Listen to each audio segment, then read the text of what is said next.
날마다 쓰는 나의 신앙일기 TV 데일리 큐티 나무향기입니다.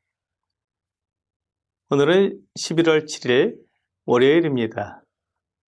오늘 함께 묵상할 성경 본문은 사도행전 15장 1절에서 11절입니다.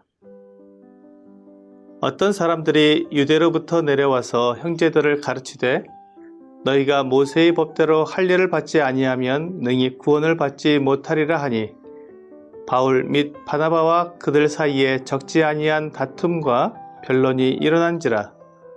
형제들이 이 문제에 대하여 바울과 바나바와 및 그 중에 몇 사람을 예루살렘에 있는 사도와 장로들에게 보내기로 작정하니라. 그들이 교회의 전송을 받고 베니게와 사마리아로 다니며 이방인들이 주께 돌아온 일을 말하여 형제들을 다 크게 기쁘게 하더라. 예루살렘에 이르러 교회와 사도와 장로들에게 영접을 받고 하나님이 자기들과 함께 계셔 행하신 모든 일을 말하며 바리새파 중에 어떤 믿는 사람들이 일어나 말하되 이방인에게 할례를 행하고 모세의 율법을 지키라 명하는 것이 마땅하다 하니라. 사도와 장로들이 이 일을 의논하러 모여 많은 변론이 있은 후에 베드로가 일어나 말하되 형제들아 너희도 알거니와 하나님이 이방인들로 내 입에서 복음의 말씀을 들어 믿게 하시려고 오래전부터 너희 가운데서 나를 택하시고 또 마음을 아시는 하나님이 우리에게와 같이 그들에게도 성령을 주어 증언하시고 믿음으로 그들의 마음을 깨끗이 하사 그들이나 우리나 차별하지 아니하셨느니라. 그런데 지금 너희가 어찌하여 하나님을 시험하여 우리 조상과 우리도 능히 매지 못하던 멍에를 제자들의 목에 두려느냐. 그러나 우리는 그들이 우리와 동일하게 주 예수의 은혜로 구원받는 줄을 믿노라 하니라. 하나님의 구원 계획은 매우 놀라우며 완전합니다. 하나님은 사람들을 구원하시기 위해 창세전부터 모든 계획을 세워놓으셨습니다. 아담과 하와가 범죄했을 때 하나님은 여자의 후손에게서 태어나실 구원자에 대해 말씀해 주셨습니다. 이사야는 그것을 처녀가 잉태하여 아들을 낳을 것이라고 예언을 했습니다. 그리고 우리 주 예수 그리스도께서는 성령으로 잉태되셔서 처녀 마리아에게서 태어나셨습니다. 하나님의 아들 예수 그리스도께서 사람이 되어 이 땅에 태어나신 것은 다른 어느 누구를 통해서가 아니라 하나님께서 직접 우리를 구원하시기 위한 것입니다. 예수 그리스도께서 친히 사람의 죄를 위한 제물이 되셔서 십자가에서 대신 죽으셨습니다. 죄의 삭은 사망이라고 로마서 6장에서 말씀하셨고 레위기 17장 11절에서 육체의 생명은 피에 있음이라. 생명이 피에 있으므로 피가 죄를 속하느니라고 말씀하셨습니다.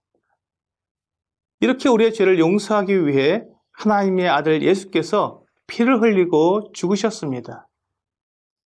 하나님께서 사람들을 구원하시기 위해 처음부터 가지셨던 계획을 완전히 다 이루신 것입니다. 그런데 이 계획이 다 이루어지기까지 구약 성경에 4,000년 기간이 흘렀습니다. 하나님께서 그동안 사람들에게 하나님을 믿고 이 계획을 알 수 있도록 임시적인 방법을 주셨습니다. 그것이 율법입니다. 그리고 이 율법은 이스라엘 백성들에게 주신 법입니다. 하나님은 이 율법을 통해 이스라엘 백성들이 하나님의 구원 계획을 알게 하셨습니다. 완전하고 거룩한 구원자이신 예수 그리스도께서 오셔서 하나님께서 처음부터 세우신 구원 계획을 다 이루어 주실 것입니다. 예수님께서 완전히 이루시는 구원 계획을 통해 그들도 구원받을 수 있도록 하시려고 율법 안에 하나님의 구원 계획을 심어 놓으셨습니다. 그래서 갈라디아서 3장 24절에 율법이 우리를 그리스도께로 인도하는 초등교사가 되었다고 말씀하고 있습니다. 율법은 완전한 구원의 도구가 아닙니다. 법은 정죄하는 도구이기 때문에 그 예리하고 엄정한 판결 앞에서 의롭게 될 사람이 없습니다. 율법으로 의롭게 될 사람이 없다면 율법은 결코 구원의 도구가 아닙니다. 로마서 3장 20절은 율법으로는 죄를 깨달음이라고 말씀하고 있습니다.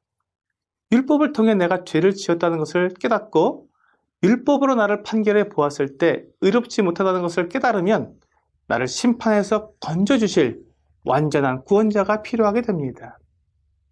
그 완전한 구원자가 바로 예수 그리스도이십니다.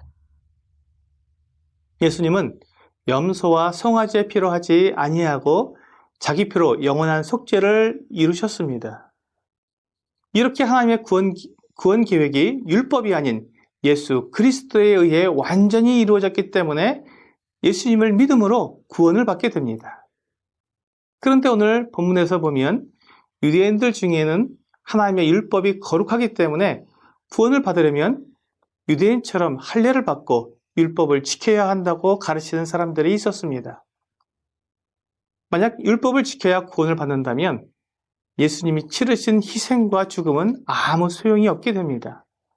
이것은 복음의 내용과 맞지 않습니다.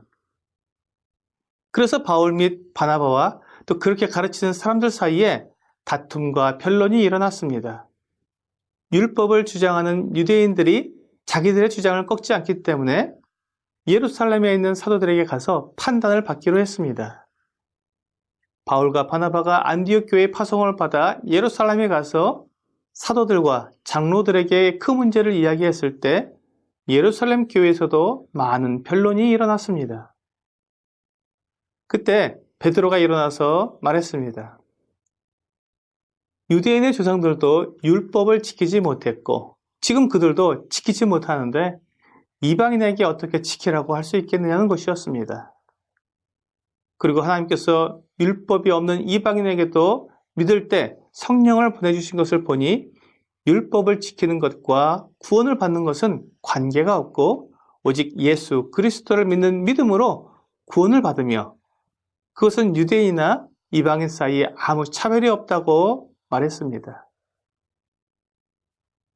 율법으로 의롭다함을 얻을 육체가 없다고 성경은 말씀하십니다. 오직 믿음으로, 오직 예수 그리스도의 은혜로 구원을 받습니다.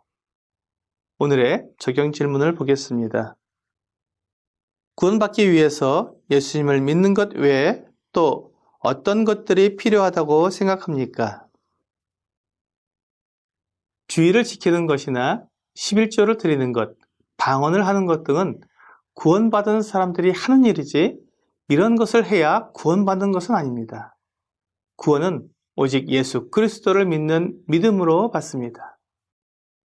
오늘 하나님께서 준비해 주신 완전하고 거룩하신 구원자 예수 그리스도를 믿는 믿음만으로 구원을 받는다는 확신 가운데 살아가는 우리가 되기를 주 예수님의 이름으로 기도합니다.